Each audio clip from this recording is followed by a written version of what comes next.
The sky split open just after nightfall, and the rain came not as drops but as fists, beating the roof of the small hut on the edge of the village like it had a score to settle. Thunder rolled so close it made the ground vibrate. Trees bent low, leaves torn free, rivers swelled in the red dirt. It was a night for gods to argue and humans to stay inside. But inside the hut, pain was louder than the storm. Ozioma's cries tore through the walls like jagged knives. Her husband, Chaik, crouched outside, soaked through and shivering, not from the cold but from dread. He gripped a carved amulet between his fingers so hard the wood cracked. Inside, 3 women moved like shadows. The midwife, Mama Yugo, and 2 younger women from the village who had seen births but never this kind. The storm, the timing, the color of the sky, none of it was right. And Ozioma had been too quiet for too many months, her belly round but still, too still. "She hasn't kicked in 3 days, she'd whispered once. "It's like she's listening." Mama Yugo said nothing to that. Just nodded. She had seen too many strange births to dismiss the silence. Sometimes it was fear in the womb. Sometimes it was something waiting. Tonight it was waiting. Ozioma screamed again, and this time something shifted, not just inside her but in the air. The oil lamp flickered wildly. A pot shattered without being touched. "Push," Mama Yugo ordered, her voice low, steady. Ozioma pushed. The women murmured prayers, low and rhythmic. The storm screamed back. And then, silence. Not a child's silence. The silence of something that should have screamed but didn't. The baby slid into the world as if dropped from somewhere too high. Her body hit the cloth and did not move. Unbreathing.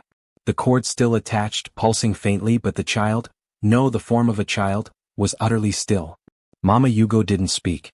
Chaik burst in through the door, panting, face streaked with rain. One look at the tiny, silent form on the cloth, and he sank to his knees. Ozioma, weak, eyes glassy, whispered, "Is she?" Mama Yugo gave no answer. She wrapped the baby gently in the bloodied cloth, ignoring the gasps of the other women, who had already begun to wail, soft at first, the kind of mourning that lives in the lungs of women who've buried too many. The hut felt colder, darker. But Mama Yugo didn't cry. She held the baby close, pressed her lips to the child's ear and whispered a name. No one else heard it. Not the women. Not Chaik. Not even Ozioma, who lay drifting between pain and the edge of dreams. The name came not from the living tongue but from the old blood. A name only the river rocks remembered, the name of something older than the village, older than language. The name went into the child like smoke. And then, movement. First the fingers curled. Then the chest lifted. A breath, sharp and sudden, hissed between the baby's lips. The cloth twitched. The baby's eyes opened, not brown, not gray, but black as tar, as night, as the space between stars. They didn't flutter. They stared. Straight at Mama Yugo. Then at Ozioma. No cry. No wail. Just breath. Mama Yugo turned to the others, who stood frozen in place. "She lives," she said simply. Chaik stood too fast, nearly falling. "She lives. She lives," Mama Yugo repeated, but this time her voice carried something else. "Oh wait." Ozioma, already reaching out weakly, whispered, "Bring her to me." Mama Yugo hesitated, just for a second, then passed the child to her mother. The baby nestled in her arms, still silent, still staring. Ozioma pressed her lips to the damp forehead. "She's cold," she murmured. "She will warm," Mama Yugo said. No one dared ask the name Mama Yugo had spoken. It clung to the walls like mist, invisible but pressing. Something about the baby, her silence, her stare, the way she blinked slowly as if learning the rhythm of this world, made the others uneasy. "Give her a name," Chaik said later, voice trembling. Ozioma nodded. "Nanya." But when she said it, the baby did not react. Only when Mama Yugo said very softly, "She already has a name," did the child blink again. The storm outside began to ease, though no one noticed. Not yet. Because now the baby, Nanya or whatever her true name was, turned her head slightly and looked at the fire. And smiled. Not the twitch of an infant's face. A real smile. Knowing. Ozioma felt her heart shift in her chest. That night, after the others left, and Chaik fell into an exhausted, dreamless sleep, Mama Yugo stayed behind. She sat across from Ozioma, the baby between them. She was waiting, the old woman said. "For what?" Ozioma whispered. "For the name. Not yours. Not mine. The name that woke her. You knew she would live? I knew she wasn't meant to die. There's a difference." Ozioma looked down at her daughter, now sleeping, still without a sound. She hasn't cried. Some don't need to, Mama Yugo said. Some arrive already hearing things that make crying unnecessary. Ozioma wanted to ask more. But the oil lamp sputtered. And outside, in the wet soil beyond the hut, small prints appeared. Tiny bare feet walking in from the forest. No one had entered. No one had left. But in the morning, Mama Yugo would find a ring of white stones around the hut, stones that hadn't been there before, dry in the middle of mud, arranged in a perfect circle. The baby slept on. And still she did not cry. By the second week, the whispers had begun. Not loud, not accusing, just low murmurs passed between neighbors drawing water or shelling groundnuts. Curious words cloaked in politeness. No one said it outright, but everyone felt the edge of something they could not name. She doesn't blink enough, one woman said. She hasn't cried once, another added. She stares like she knows something. Only the old midwife, Mama Yugo, never flinched under that gaze. She had delivered dozens of children over her long life. But none like Igioma. None like the child she now refused to call Igioma. In public she said the name Ozioma and Chike had chosen. Igioma. Safe sweet. A good journey. A hopeful name. But in the quiet hours, when she held the child in her arms, when the hut was asleep and the air was still and no one could overhear, she whispered something else. A name not from the village tongue. Not from any written prayer. A name that came to her in the moment between heartbeat and silence as she held the lifeless newborn and watched her eyes open. She had never told anyone that name. Not even Ozioma. Especially not Ozioma. It did not belong in human mouths. She said it only when the child grew restless. When the shadows in the corners of the hut stretched too far. When dogs barked for no reason and the candles flickered blue. Only then would she whisper the name, and the room would go still. Not peaceful. Just quiet. Like everything was listening. Ozioma noticed things, of course. A mother always notices. The baby didn't babble. She didn't cry. She barely moved, except to turn her head toward sounds others couldn't hear. And the animals, even the cats, the fearless lizards, would not go near her. One morning, Ozioma caught a rat creeping toward the crib, drawn by the scent of millet left on a cloth. As it approached, Igioma's eyes opened. She didn't flinch, didn't stir. Just stared. The rat stopped. And began to shake. Then it turned and fled, making a high-pitched noise no one could explain. That was the first time Ozioma noticed her daughter's shadow had not followed the light.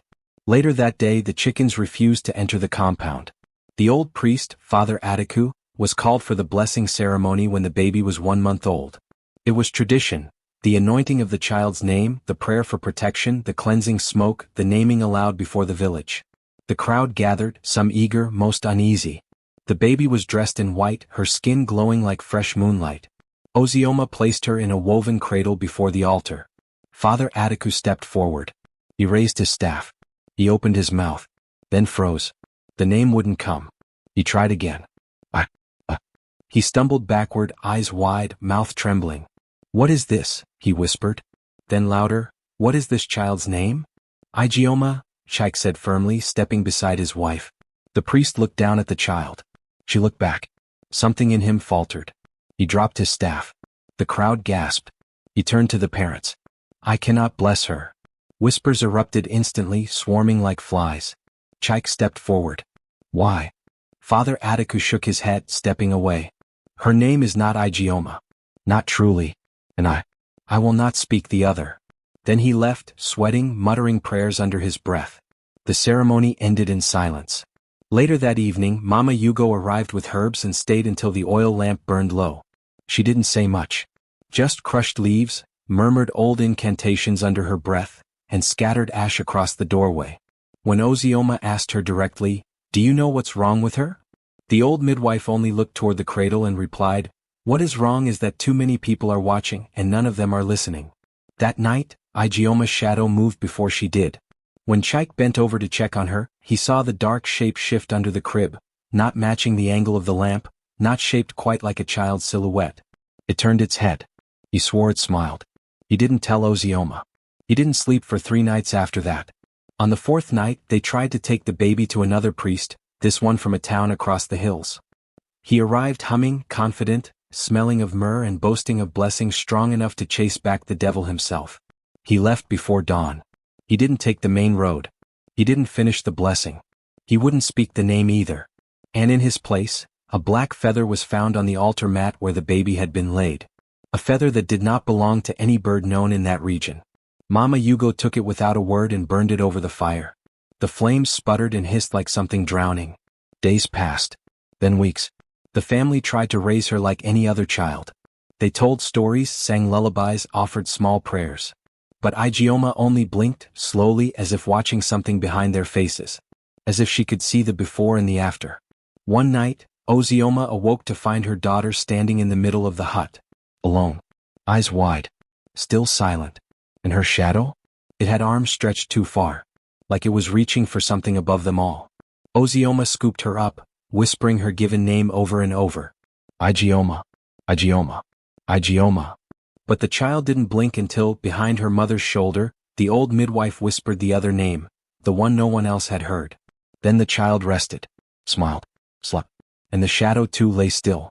From that day on, Ozioma stopped correcting people when they refused to say her daughter's name. Stopped trying to convince the neighbors. Stopped asking the priest for another chance. Instead, she kept her daughter close. Always watched. Always guarded. And every so often, in the silence between dusk and night, she would hear something moving softly inside the crib. Not Ijeoma, not the shadow, but something in between. Something waiting. Something listening. For its true name.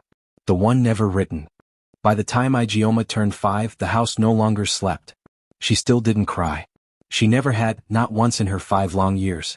But the quiet she carried had turned from unsettling to dangerous. The kind of quiet that holds breath in its chest and waits for something to burn. Ozioma often watched her daughter from a distance now. Not out of fear, not exactly, but from a kind of reverent caution, like one might observe a storm building on the edge of a horizon. Beautiful. Powerful. Capable of turning the sky to ash. It began with the drawings. At first they seemed like any other child's doodles, sticks, circles, triangles in the dust. But then they grew more elaborate. More deliberate. Curved lines that didn't belong to any alphabet. Sharp angles that resembled the etchings found only on the oldest shrine stones, the ones even the priest refused to touch. She never looked down as she drew them. She'd just sit on the ground, eyes fixed on nothing, hand moving like it remembered something her mind had forgotten. Symbols would appear beneath her fingers, precise and rhythmic, often symmetrical but never twice the same. Mama Yugo saw them once and went completely still. When Ozioma asked her what they meant, the old midwife only replied, "They shouldn't mean anything. Not anymore." Ozioma didn't press. Not after what happened to the last visitor. It had been a traveling herbalist, a curious man with too many questions. He'd heard whispers about the child who didn't cry, whose shadow moved without her. He came bearing gifts, herbs, trinkets, a carved whistle, and asked to see the girl. Ijeoma looked at him once and said, "You already know my name." He frowned. "I do. You said it in your dream." That night his hut burned to the ground. He survived, but his voice never came back. When they found him wandering near the hills, he was scribbling symbols in the dirt, weeping. He never returned. And from that day no one came asking. The villagers gave her space. Even the children kept their distance. Except, sometimes when no one was around, they'd creep near her window and watch her play alone, talking, laughing, and sometimes scolding people who weren't there. Sometimes she used words none of them had ever heard. Sometimes she didn't speak at all, just moved her hands in the air like she was weaving invisible cloth, pulling strings only she could see. One day Ozioma found her whispering into a corner. "Who are you speaking to?" she asked gently. Ijeoma paused. Then, without turning her head, said, "The man in the floor." "The floor?" He stuck. "His mouth is on fire." Ozioma's blood went cold. "Ijeoma, there's no one there." The girl finally turned to her, slowly, like it took effort. "He asked me to let him out."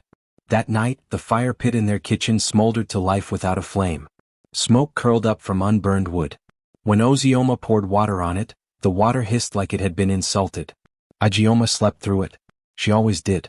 Except when she dreamed. It was the dreams that worried Ozioma most. The first time she'd woken to the smell of singed palm thatch and ran outside to find the roof sweating smoke. There were no flames, just the thick scent of something old and scorched.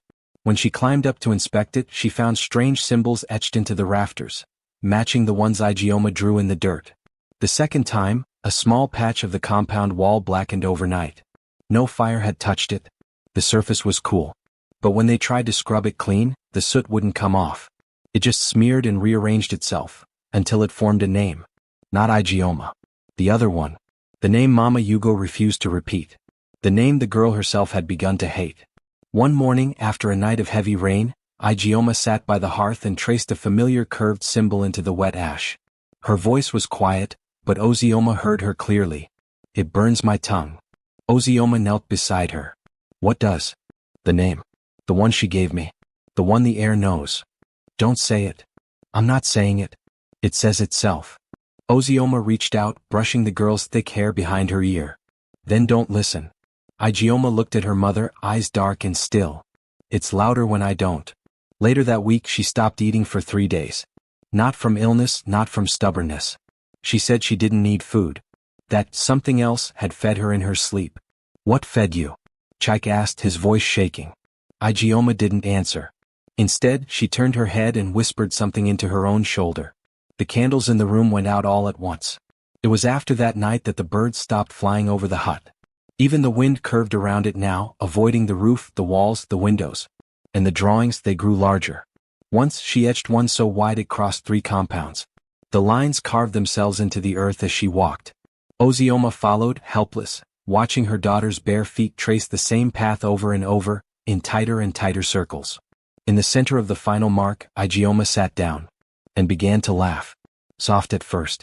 Then louder. Then the rain came, not water but ash. Only over the circle. Now, Ozioma watched her child the way one watches a sleeping ember. Carefully, warily, full of love but with the knowledge that one wrong breath might awaken something impossible. She knew there was something in Igioma. Or behind her. Or beneath her skin. And that fire, whether dreamt or drawn or spoken, was how it spoke. Sometimes, when the wind blew just right, you could hear a word slip between the trees, carried on the back of ash and heat. A word older than birth. Older than names. The one the child would never say. Because it burned. The sacred river of Umwahia had never rejected anyone before. Its waters, silver and slow, curled like a sleeping snake through the land, giving life to the crops, blessing marriages, cleansing sins. No child in living memory had been refused its touch. For generations, the river welcomed all with equal silence, washing over skin, over prayer, over offering. Until Igioma stepped into it. It was the festival of blessing, the day when the children who had turned 5 that year were brought to the water's edge. It was meant to mark the passing of their innocence, the anchoring of their souls to the land. Drums played softly under the rising sun. Women danced. The priestess of the river, adorned in white and cowries, waded knee-deep into the water and called the names aloud. The children followed in one by one, each dipping their feet into the cool river while their mothers and fathers clapped and sang. When it was Igioma's turn, the drumming faltered. No one said anything but the air changed. Ozioma held her daughter's hand a moment longer than necessary, then slowly released it. Igioma walked forward with her usual slow, silent steps. The sun reflected in her eyes like 2 black stones shining. The river wind didn't touch her. The songbirds had gone silent. She stepped into the water. And the river boiled. Not gradually, instantly. A sudden hiss erupted, loud enough to silence the crowd. Steam exploded upward, hiding her from view. The surface churned violently around her legs, and the sacred foam turned dark. Where the other children had felt coolness and peace, Igioma stood surrounded by angry heat. A child screamed. An elder stepped forward, muttering prayers, reaching for her wrist to pull her out. He didn't reach her. The moment his fingers grazed her shoulder, he jerked back like he'd touched lightning. His eyes rolled back, his knees gave way and he collapsed into the shallows, shaking. His lips moved soundlessly, breath stuttering. Blood trickled from his nose. The priestess knelt by him, crying out for the gods to intervene. Igioma turned around calmly and walked back onto the riverbank. Steam curled around her. Not a drop of water clung to her skin. Everyone backed away. Even Ozioma. The drummers lowered their hands. The mothers clutched their children. One boy began to cry not from fear, not exactly, but from something that sat deeper in the belly. Something ancestral. The river, sacred and patient, had just spoken. And it had said, not this one. That night the village was still. The fires burned low and no songs rose from the compounds. Children were kept indoors. Even the dogs did not bark. A quiet panic rested on every doorstep. In the middle of the night, someone knocked on Ozioma's door. It was Mama Yugo. She looked older than usual, or maybe more tired. Her wrapper was loose at the waist, her feet bare, her eyes too sharp. Let me see her, she said. Ozioma stepped aside. Inside, Igioma sat upright, eyes wide open, staring at the flame of a single candle. The room was warm despite the wind outside. The old midwife sat down across from her. Do you know what happened today? She asked gently. Igioma didn't answer. She never did right away. The river burned, the girl said finally. It didn't like me. No, Mama Yugo agreed. It didn't. Why? The old woman hesitated. Then she leaned forward, speaking in a voice too soft for Chaik, asleep in the other room, to hear. You were born dead, she said. The breath was gone. Your body was cold. Igioma blinked. But I am here. Yes. And that is the problem. The candle flickered, though no breeze touched it. Children die in birth, Mama Yugo continued. It is the way of the world. Some don't belong here. Some were never meant to stay. Igioma tilted her head. I stayed. You did. But not because of life. Something else pulled you through. Something older than breath. She waited. Then added, death changed its mind. The girl didn't flinch. She looked at the flame again, her tiny face unreadable. I see him, she said. Mama Yugo stiffened. Who? The one who watched me float in the water before I came back. The old woman's mouth dried. You remember that? He wore a crown made of bones. Silence. Outside, an owl hooted once, then never again. Ozioma stepped forward, heart in her throat. Igioma. The child turned to her mother. Her eyes softened slightly, the way a storm might pause before the next gust. I didn't mean to hurt the water, she said. But it asked me my name. Not the one you gave me. The other one. Ozioma closed her eyes. That name again. The name Mama Yugo whispered in secret. The one that burned her daughter's tongue. What did you tell it? Mama Yugo asked. I said nothing. And then? It screamed. The candle blew out. Ozioma gasped, but no wind had moved. Just silence again. Mama Yugo rose slowly. You must keep her from the river, she said. Forever. If it touches her again, it might not stop boiling. What does it mean? Ozioma asked. That the river rejected her? It means, the midwife said grimly, that even the gods don't know where she belongs. She left without another word. From that night on, Igioma was never allowed near water alone.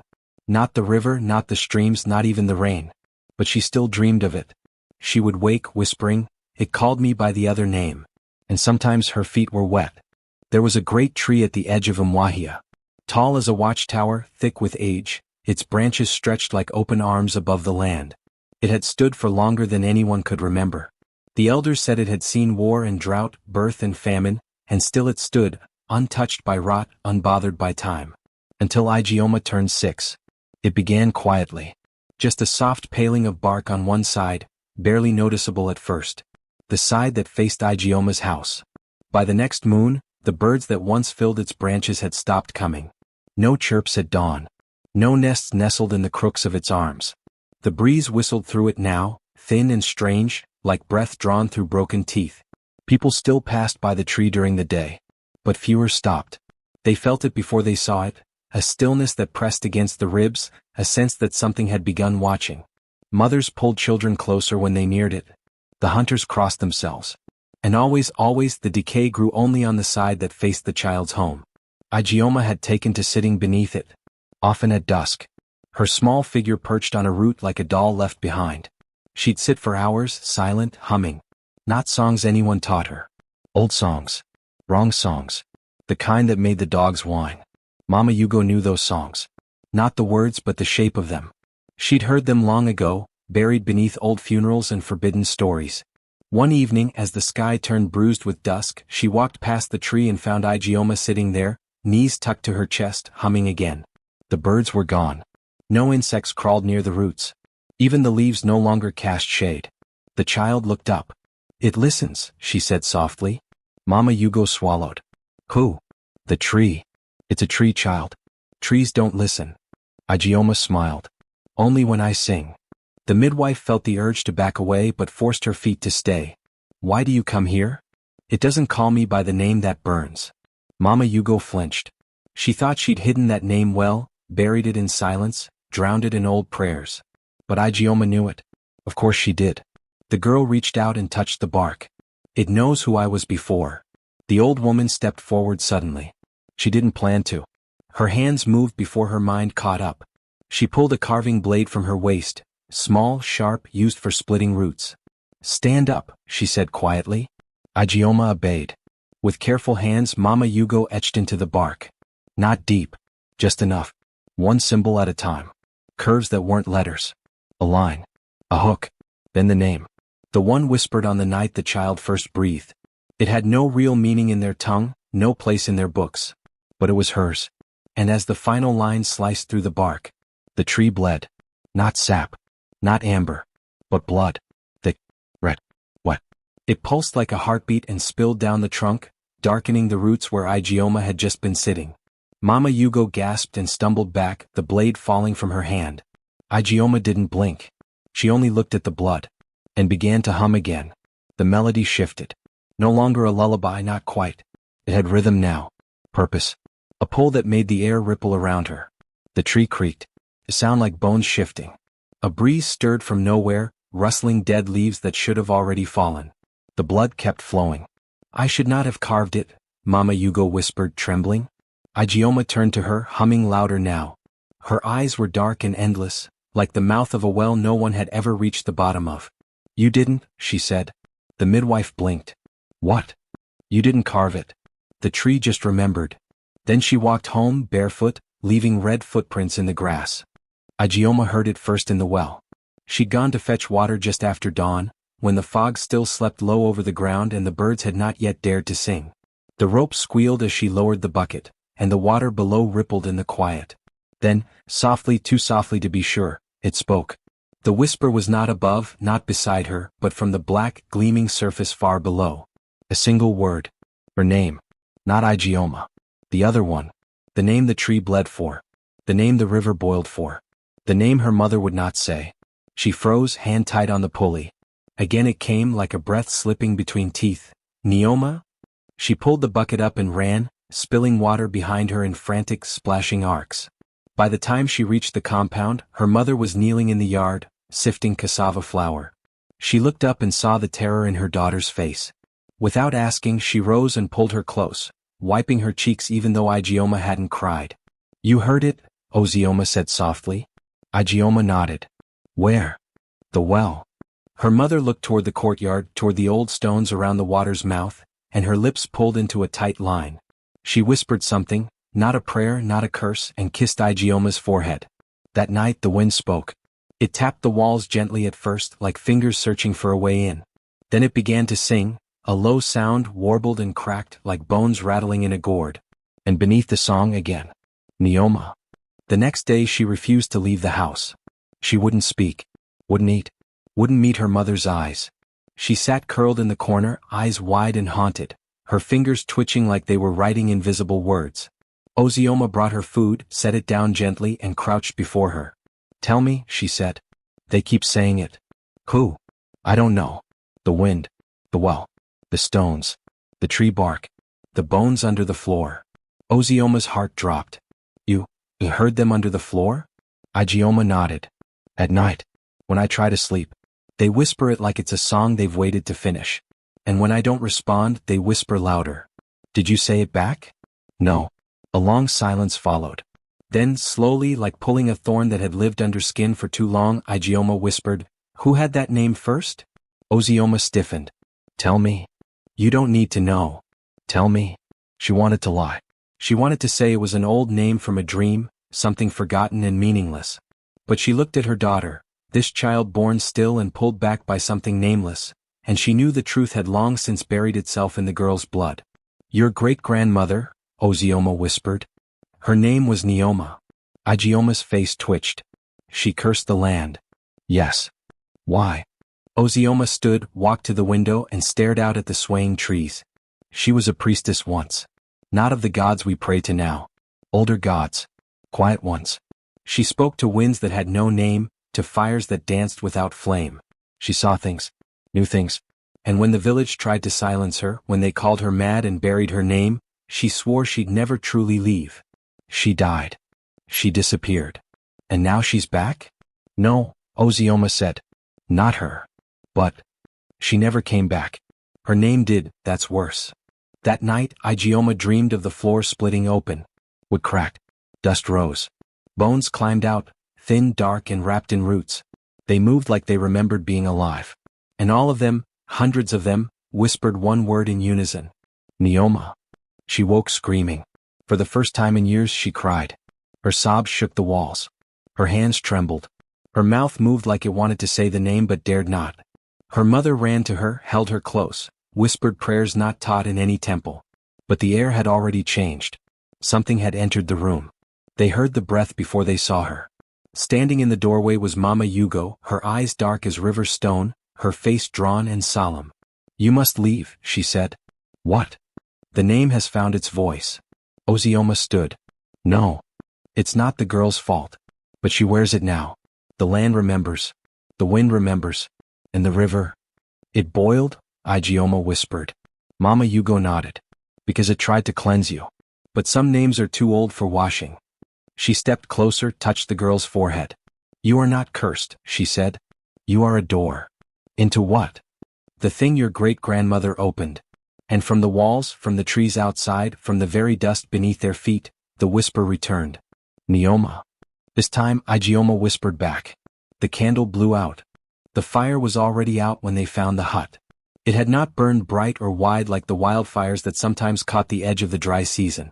There had been no smoke curling over the trees, no scent of wood on the wind. Just silence. As though the flames had come and gone without wanting to be seen. Only ashes remained. And a single note, folded once and weighed down with a smooth river stone that glistened wet though the day was dry. Someone placed it there carefully, almost reverently, as if it was never meant to fly away. The parchment was coarse, streaked faintly with soot, and the ink had bled slightly around the edges, not quite written by pen or brush but something else. Burn into it. The message read.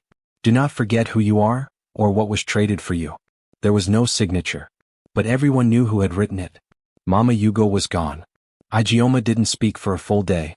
She sat on the ground outside the midwife's hut, staring into the ash, fingers motionless in her lap. The villagers avoided her with wide steps. They left offerings at the gate, small bundles of herbs, salt and cloth, dark stones marked with chalk, but none dared speak to her. The ones who dared glance saw only a girl not weeping, not blinking, but watching. At dusk, her mother found her still in that spot. Come inside, Ozioma pleaded, voice trembling. It's not safe. She knew, Igioma whispered. Ozioma paused. What did she know? The girl's lips pressed together, then parted slowly. She knew what I was. Don't say that. She wrote it. In the note. That something was traded. Igioma. For me. Someone gave something up, or someone. For me to come back. The air felt too thick. Ozioma looked around the yard as if someone might be listening. But no one was near, and the shadows cast by the trees were long and thin, like warning fingers stretched across the dirt. That doesn't mean it was her, she said. But even she didn't sound sure. That night the dreams returned. Except this time they were not like the others. No fire, no trees whispering her name, no river boiling beneath her feet. This time she stood in a room made of mirrors. None reflected her correctly. In one she was stillborn again, cold, blue-lipped, a shadow crouched near her cradle. In another she was older, standing among burning trees, mouth wide in a scream that cracked the sky. In the last she was herself, but her eyes were black pits, and her mouth moved without her knowing what she said. And from behind her a voice spoke. You were the debt. She woke to find her palms red. Not stained. What? Blood shimmered under her fingernails, smudged along her wrists and streaked down her forearms like painted vines. Her breath caught. She looked to the doorway, to the window, to her sleeping mat. No cuts on her skin. No wounds. No pain. And yet the blood was hers. Or someone's. She touched her lips. They were cold. Then the voice came again. Not aloud. Not outside her. Inside her. Soft. Familiar. Wrong. You wear her name like a mask. She scrambled back, pressing herself to the wall, hands shaking. Who are you? She whispered. The voice laughed, her laugh but twisted, slower, like it was remembering how to sound like her. You already know. You just don't want to believe it. Footsteps echoed across the room, though no one moved. She gave up her soul to fetch yours. Who? The midwife. Mama Yugo. She made the trade. She paid the gatekeeper. She bought you back. The words settled in Igioma's bones, cold and iron-heavy. Her mouth opened but the voice kept speaking, through her, with her. And I waited. I waited inside the name, behind your shadow, beneath the floor, in the breath of the wind. I waited for you to hear me. No. You were never empty, Igioma. Just borrowed. She clutched her ears but the sound didn't stop. Her mother rushed in moments later, woken by her scream. She found her daughter curled in the corner, blood on her hands, muttering in two voices. The one she was born with, and the one that returned with her. It began with her eyes. At first, the villagers thought it was the light, a trick of the sun, or the shadow of leaves dancing across her face. Then someone saw it at night, beneath a clouded sky, when the moon was no more than a sliver and the torches had all gone out. Red. A deep, glinting red like hot iron pulled from fire. Then the red faded. The next day they were silver. Not gray like old women's eyes, not pale like cataracts, but silver, cold, smooth and shining like the inside of a blade. And they did not blink. Her mother wept the first time she noticed. Igioma had walked into the room without a sound, sat on the mat beside her and just stared. Stop that, Ozioma whispered, her voice shaking. I'm not doing anything, Igioma said. But the voice that answered didn't feel like her daughter's anymore. It was too calm. Too certain. Too many layers beneath the tone. You're frightening me, Ozioma said. I know. The girl turned and walked away. And the shadows in the corners of the room shifted with her. That afternoon she spoke to the goats in clicks and hisses. They came to her without resistance, pressing their heads to her small hands. When she muttered something in a tongue no one recognized, they sat down all at once, eyes glazed, breathing still. The old woman next door tried to shake one awake. The goat did not move. She slapped its side. Nothing. They sleep like death, she muttered, backing away. Something has taken her. By the next day the whispers reached the priest. He came with 2 boys and a satchel full of salt, ash and kola nuts. The moment he stepped into the compound the air changed. Birds fell silent. Leaves stopped rustling. The shadows at the corners of the compound seemed to draw tighter around them, stretching longer than the angle of the sun should allow. The priest stood in the center and called out, "Bring the girl." Ozioma refused. He called again, louder, invoking the ancestors. The boys scattered salt around the compound and began to pray. Then the door creaked open. Igioma stepped out barefoot, her white wrapper too clean, her eyes 2 mirrors no one could meet for long. The silver in them swirled now as if stirred from within. She smiled. "Priest," she said. He drew a symbol in the air. "You are not welcome here. I never left." He trembled. "You are possessed. I will cleanse you." Her grin widened. "Do you remember the tree near the church, Father?" she asked. He paused. "You buried something there when you were 12. Something you weren't supposed to touch." The priest's jaw tightened. Igioma's voice dropped into a whisper, but everyone heard her clearly. "Her name was Amara. She was the first one you kissed. And the first one you betrayed." The priest's lips moved without words. "She told you she was with child. You told your father she lied." "No," he said. "She took her own life. And you still pass her grave." One of the boys gasped. The other crossed himself and ran. The priest dropped to his knees. "Make it stop," he whispered. Igioma crouched beside him. Her voice changed again, now soft, melodic, laced with something far too old to belong in a child. "I only speak what I am given. You are the one who kept secrets." The priest collapsed, shivering. He was carried out on a mat, lips pale, eyes wide and unseeing. He never returned to the pulpit again. That evening the elders met beneath the moonless sky. "She is not a child," said the oldest. "She is not what was born here," said another. "She is wearing a name that does not belong to this time. She must be returned." Ozioma was not invited. But she heard them. The next morning 3 women came to her door, veiled in black, their hands full of charms. They didn't knock. They stood still, staring until Ozioma opened it herself. "You can't take her," she said. "She does not belong to you. She is my daughter." "Was," one of the women replied. Ozioma clenched her jaw. "And where will you return her?" But none answered. They turned and left. Later that night, Igioma sat at the foot of her bed, drawing circles into the dirt with a stick. Her eyes were no longer silver. They flickered, red, then black, then silver again. Like someone turning pages too fast to follow. "Do you want to go back?" Ozioma asked softly. Igioma paused. Then looked up. "There's nowhere to go back to," she said. "Not for me." "What are you?" She thought for a long time. Then, without blinking, Igioma whispered, "I am the memory of something they buried. But memory always returns." And her eyes gleamed like mirrors, reflecting a face that was no longer hers. They walked her into the forest at dawn.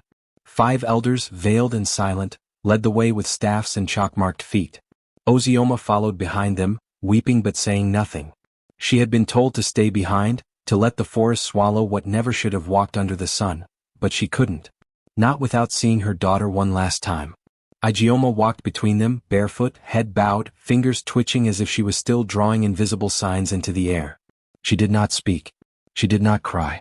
The only sound she made was breath, steady, patient, ancient. The forest thickened as they entered its belly. Birds stopped singing. The wind no longer moved the trees. By the time they reached the clearing where cursed things were left, the world had grown silent. Not quiet, silent. Like a breath had been held. Like something was listening. They told her to kneel. She didn't. Instead, she looked around slowly. At the red soil. At the vines curled like snakes around old tree trunks. At the deep dark beyond the clearing where no sunlight ever touched. Then she said the name. Not her own. Not Neoma. Not even the whispered ones that had followed her since the well first spoke. This name had no sound. No syllables. It came from her mouth like a pulse. Like the moment before lightning strikes. And the forest froze. Leaves stopped mid-fall. A bee hung motionless in the air. Even the breath of the elders halted in their chests. Ozioma dropped to her knees. She could feel it deep in her teeth. Time had stopped. And then, from the trees, a figure stepped forward. It was shaped like a person but made of ash and ember, soft at the edges, like smoke still deciding whether to form. Its eyes were deep holes filled with wind. Its mouth was a thin line of coal. It walked slowly, and with each step the air grew heavier, older. Igioma watched it come. It did not speak until it stood before her. Then it knelt. Its voice was not loud, but it carried like a drum through stone. "You are not mine," it said. "But you carry one who was." Igioma tilted her head. Her eyes were silver again, calm, endless. "I spoke your name," she said. "Yes," the figure replied. "A name not spoken in 100 lifetimes." "Did she give it to me?" "No. She hid it inside you. So you could speak it for her." Behind them, the elders began to move again.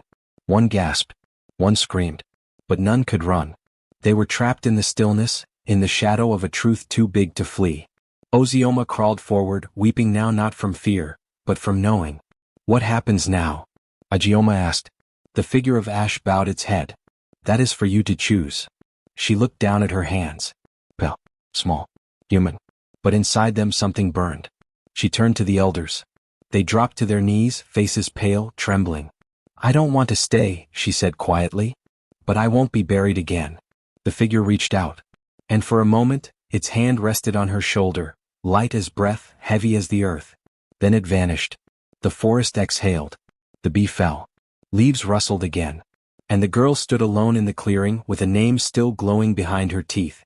She came back when no one expected her. Not carried. Not found. Not weeping. She simply appeared on the road leading into the village, barefoot and quiet, with silver eyes and dust in her braids. The same road from which the elders had taken her days ago. Weeks, maybe, or longer. No one could say for sure. Time had bent around her absence like a reed in the river. She stood alone at the edge of the village, watching. And the wind rose to meet her. The trees bowed. The sky, until then dry and still, stirred with distant thunder that never broke. Her house was gone. Not burned. Not torn. Gone. As though it had never been built. The compound was empty earth now, and in its center wildflowers bloomed in red and violet rings, growing in the pattern of her mother's lullabies. She did not cry. Instead, she knelt and pressed her hand to the ground. Where her palm touched, the flowers leaned toward her. The villagers did not come near her. They watched from thresholds, from doorways, from behind curtain slits. The children whispered her name, the one their parents had forbidden them to say. Not Igioma. The other one. The one without vowels, the one that stung the air like smoke when spoken aloud. No one spoke it fully. But everyone knew it. And the wind never forgot. When it rained that night, it didn't fall as usual. It swept sideways, curling like arms around walls and knocking gently at windows. It whistled in the way a mother might hum, or a girl might whisper secrets into cupped hands. Some swore they heard her voice in it, soft and low and endless. I remember. The elders held council again, but this time they did not speak with certainty. The oldest among them had not slept since she returned. One said his dreams were filled with mirrors that refused to show his face. Another claimed he saw Ozioma in the clouds, dancing with ash. Still they did not approach the girl. She lived at the edge of the village in a hut rebuilt by birds. No one saw it happen, but one morning it stood there, woven from branches and thick with roots that bloomed even in drought. She spoke to no one for 3 days. On the 4th day, a woman in labor was brought to her doorstep, bleeding and screaming. The village midwife had collapsed. No one else dared help. Igioma stepped out barefoot and laid one hand on the woman's belly. The woman went quiet. A child was born, not crying but humming. Its eyes opened wide and silver. They named her Igioma. And so did the next mother. And the one after that. Each time a child was born under strange stars, during wind that bent trees backward or lightning that glowed red, they named her Igioma. None dared whisper the full name. But they knew who they were naming after. And none of those children ever cast shadows quite like others. Years passed. Storms came heavier than before. But they never struck the village directly. The wind always curved at the last moment. It circled the flowers that still bloomed over the vanished house. And when it howled through the trees, it carried her voice, that soft, burning voice, singing a name that had never been meant for this world, but had returned to it anyway. A name that once stopped time. A name that changed the wind.